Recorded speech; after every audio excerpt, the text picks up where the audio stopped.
अगदी वाहतुकीच्या वर्दळीच्या रस्त्यावरती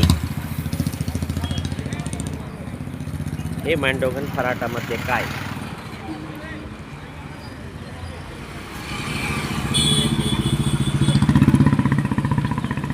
हीच का दारूबंदी? दारूबंदी ही फक्त नावालाच की काय? दारूबंदी ही फक्त कागदपत्रेच का? असे अनेक प्रश्न हे सर्वसामान्य नागरिकांमध्ये निर्माण होत नाहीत का?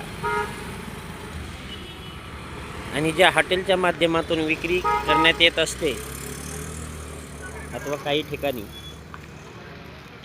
त्या हॉटेल जागा भाड्याने देणारे व हॉटेल चालवणारे यांच्यावरतीच रीतसर ज्या दिवशी खरी कारवाई होईल, गुन्हे नोंद होतील सतत, त्याचवेळी मांडोगण फराटा येथील संपूर्ण दारूबंदी होऊ शकणार नाही का?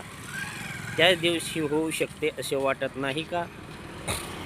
ज्या जागा भाड्याने हॉटेलला दिलेल्या आहेत त्या जागा मालक आणि जे विकणारे हे कोण आहेत? स्थानिकच आहेत ना.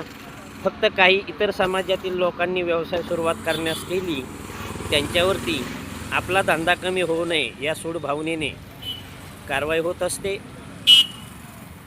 आणि जे 10-20 वर्षापासूनचे आहेत यांच्यावरती मात्र अद्यापही स्वतःवर आणि जागा भाड्याने दिलेले यांच्यावर मात्र कारवाई होताना दिसत नाही व झालेली नाही. हे तितकेच महत्त्वाचे. त्यांच्याकडे कामाला असणाऱ्या परप्रांतीय मजुरांवरती अथवा स्थानिक भागातील मजुरांवरती मात्र गुन्हे नोंद होतात. परंतु जो विकणारा आहे, ज्याने जागा भाड्याने दिलेली आहे, हे दोन अतिशय महत्त्वाचे लोक सुटतात. आणि खरोखरच जर कारवाईच करायची असेल आणि खरोखरच जर दारूबंदी हवी असेल तर या दारूबंदीतून साध्य काय झाले तर स्थानिक लोकांनी आपले व्यवसाय छुप्या पद्धतीने सुरू केले. दिवसाढवळ्या काही विकत आहेत त्या जागा मालक व जागा भाड्याने घेणारे यांच्यावरतीच खरोखर कारवाई व्हावी अशी नागरिकांमध्ये चर्चा आहे. आणि अनेक जणांना, ग्रामस्थांना हा प्रश्न सतावत आहे की ज्याने जागा भाड्याने दिलेल्या आहे तो कसा काय सुटतो प्रत्येक वेळी कारवाईतून, आणि ज्याने चालवायला घेतले आहे तोही कसा काय सुटतो?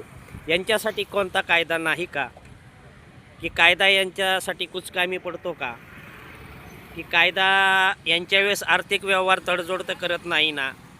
की कायद्याला हे लोक दिवसाढवळ्या विकत असताना दिसत नाहीत का? अशा अनेक समस्या ह्या सर्वसामान्य नागरिकांना जाणवतात, भेडसावतात. आणि अशा